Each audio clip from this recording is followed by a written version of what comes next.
Welcome back to This Film Not Rated, a branch of the Music City Drive-In podcast. I'm Eric. And I'm Curtis.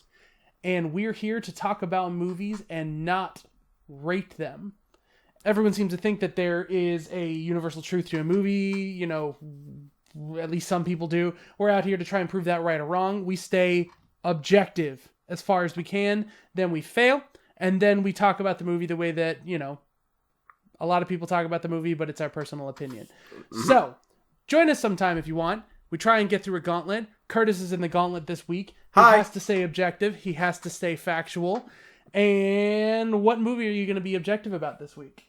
This week we have to be objective, or at least I have to be objective, about WALL-E, and which most people know is a movie about a robot that's cleaning trash on Earth, falls in love with a sleeker, more feminine-looking robot, and has an adventure in space. So, Curtis, Mm-hmm. are you ready to tell us the real factual truth about WALL-E? I don't know if I can, but we'll see how this goes. Curtis, is WALL-E good or bad? Well, there is a prevailing opinion out there right now that movies that get entered into the Criterion Collection generally are held up as classics, as generally good. It's part of Criterion's logo. Well, let me just read what Criterion says about their stuff here, because it's on the back of everything. The Criterion Collection, a continued series of important classic and contemporary films, presents. And they just came out with WALL-E on 4K. So. Oh, snap! So Criterion Collection says, factually. Okay, so what is the best scene in the movie? Best scene in the movie. See, there are different ways that you could go about this one that may not necessarily mean the best, because there are scenes that hit more emotionally than other scenes do, but then there are scenes that mean more to the overall film. That's subjective. You haven't said which ones, though. You're saying these exist in the movie. Yeah.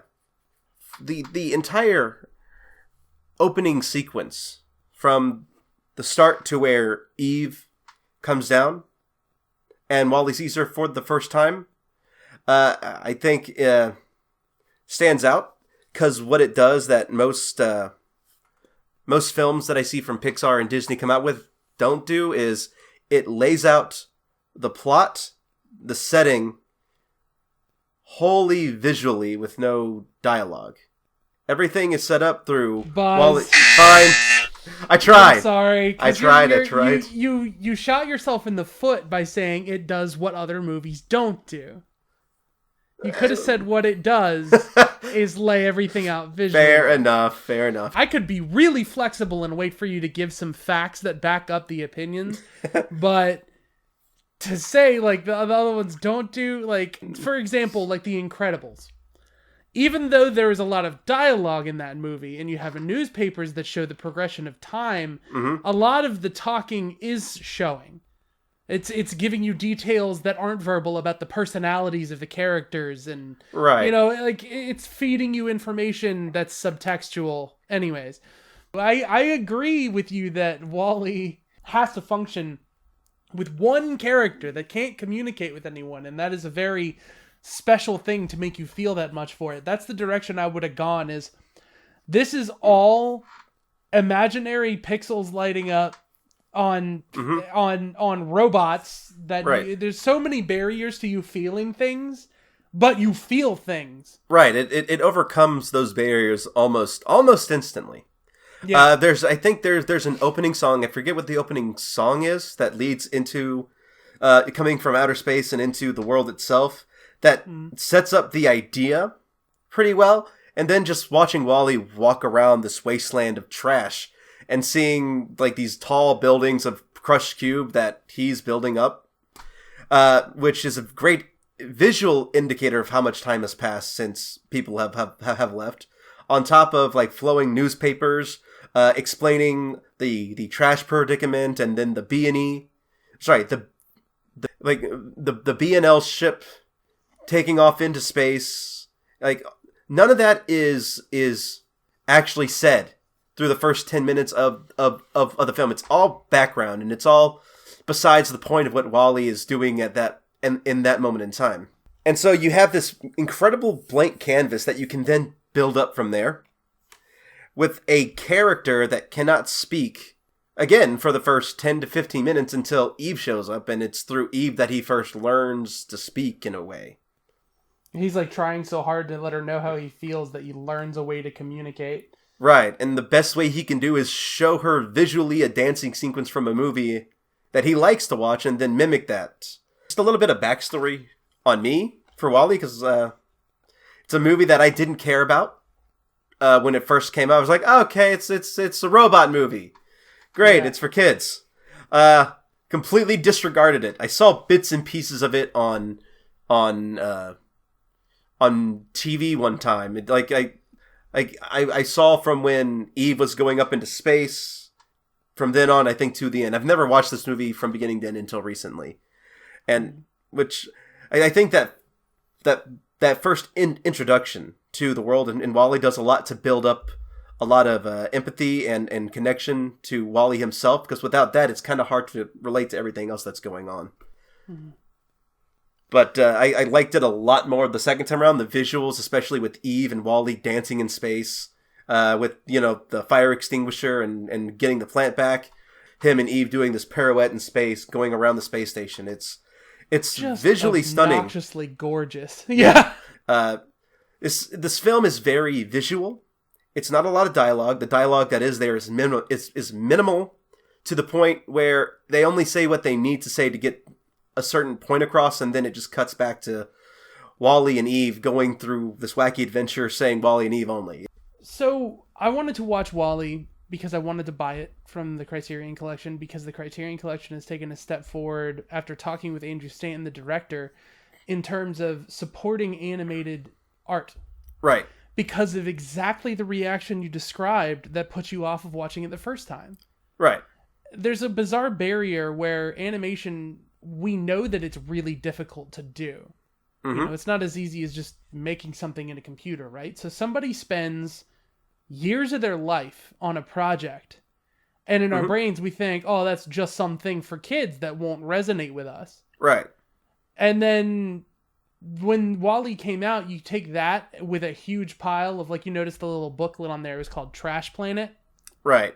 So you have, especially in the year 2008, you have so much of, oh, hey, look at what the future of the planet is like if we don't stop our climate changey ways and all this kind of stuff. You have, people were deeply divided on that topic, and there are a lot of people who are trying to claim that it was all agenda based and it was all,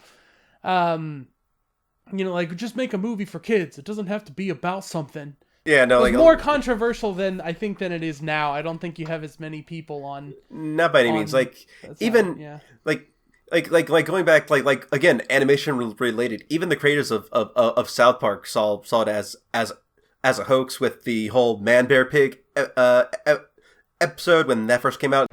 He's all right, Dad. He was just trying to warn us about Man Bear Pig. Boys, there's no such thing as a Man Bear Pig. They have recently come out and said, yeah, we have new information now, and we were completely wrong about that, and they made another episode kind of retconning the other episode in a way. That's hilarious. I did not know that. Where Man Bear Pig is now a real entity and not just Al Gore in a getup.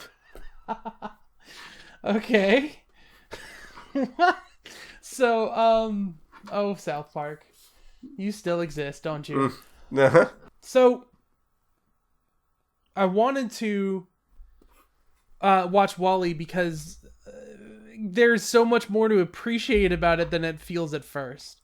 Mm-hmm. And I gotta say, this is gorgeous. This release is gorgeous. If you don't own Wall-E on 4K and you want your kids to enjoy the movie, and you have the ability to get this, it has a Blu-ray too. It's not just the 4K, so you don't have to have the most, optimal system or whatever. Right. Get this one. It is not, according to Jeff at Films at Home, different from the 4K that was already released. But this one goes to support art in a way that buying the other one does not. Mm-hmm. Yeah, you mentioned earlier that people tend to disregard animated films. I used to be one of them until I got back into animation a couple years back. But yeah, like even in Criterion itself, there's only 4 animated films total in the whole collection of over 1,000 films. Just to pump the brakes for a second, Captain Hayao Miyazaki, you have been a fan of anime consistently the entire time I've known you. Talk to any anime fan, they will heavily differentiate anime from cartoons. I'm not the only one who does that. Okay, so you're saying you did that, but you know that you're functioning in the same realm. Yes, I am. So I understand that. I'm just saying, you've been a fan of animated film and a champion of them being taken seriously for a long time.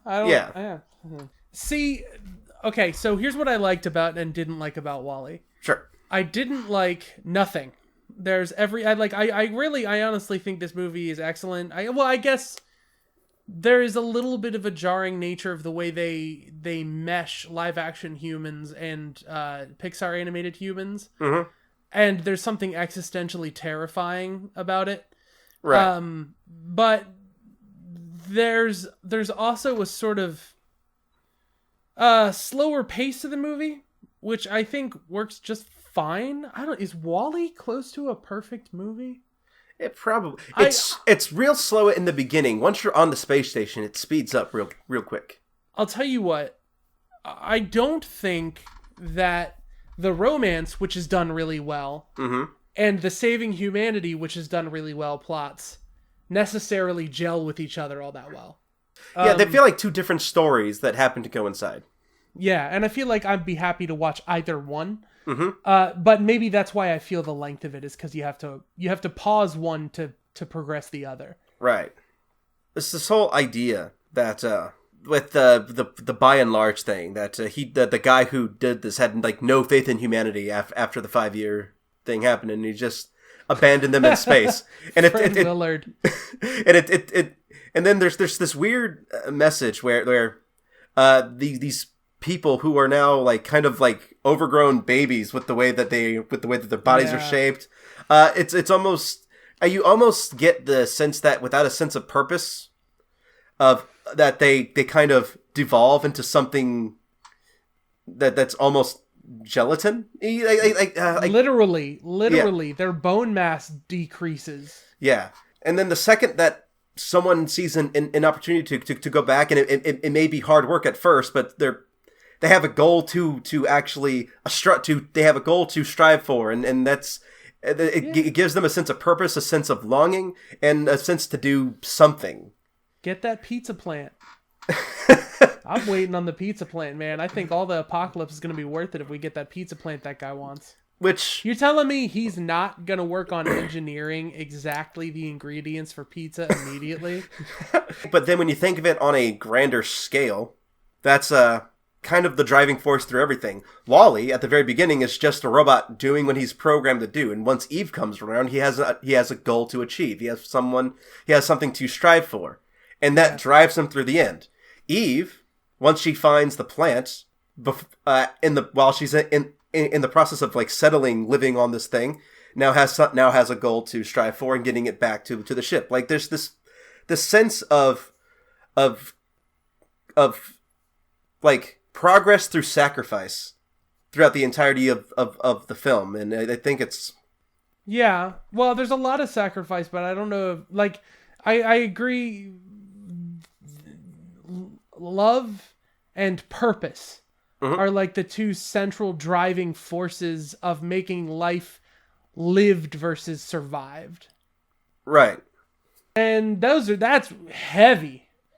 That's heavy stuff for it to just be, a G-rated film for children. Yeah. Which I'm surprised it's G-rated. Yeah, there's usually at least PG. Yeah, and there are elements in here that I can see where it might push into PG territory, but I can also understand it being G. Yeah. This movie, despite what I just said about the story having as much weight as it does, is got a less intense reaction out of a 3-year-old than the Paw Patrol movie. Now, don't get me wrong, my son loved the movie, but that tells you how, like, children's movies and whatnot, there's still a lot of, like, oh no, a dog's about to get run over by a car. And then you, as an adult, no, he's not. It's a PG movie. A kid doesn't know that. That's horrifying. Right. So, then this movie, he just seemed to get to really enjoy himself. Yeah, And so, in terms of kids watching it, it's it's general audiences, no parental guidance, reportedly necessary. Yeah, it's... Especially once you get into the space section, it's very visually appealing, and like I mentioned before, the whole dance sequence in space, and when Wally's using the fire extinguisher, and you can see all the different particles floating in space as they slowly dissolve,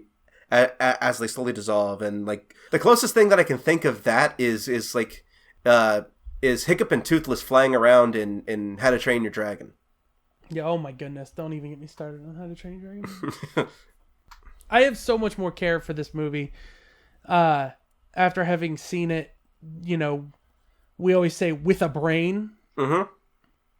Watching it passively, it's very pretty.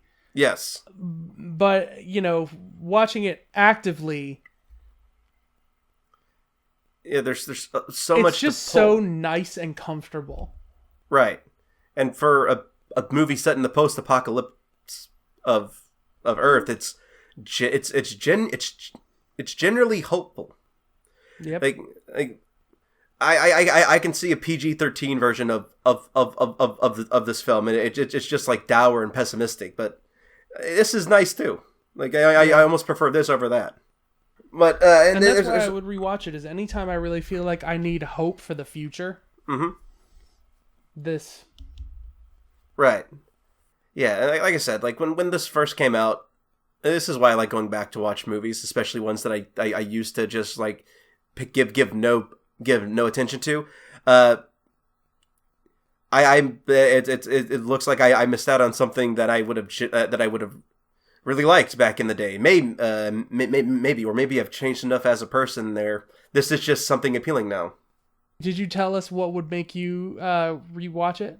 The visuals, the emotional connection between Wally and Eve, the general strive for there's just the movie in general is just a message that I can fully get behind, and that alone is what makes me would make me want to watch it. Kind of like you, where it gives you hope. This kind of like shows me what having a purpose can do in life, and that's the reason why I would go back and watch it.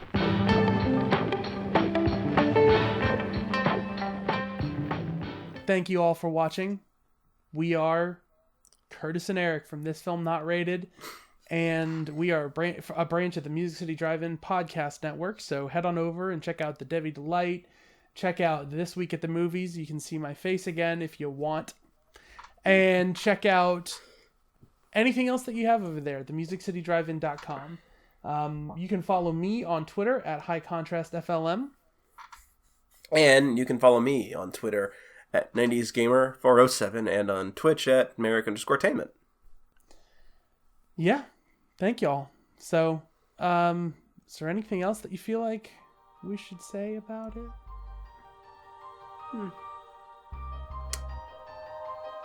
The pizza plant's going to become a pizza planet.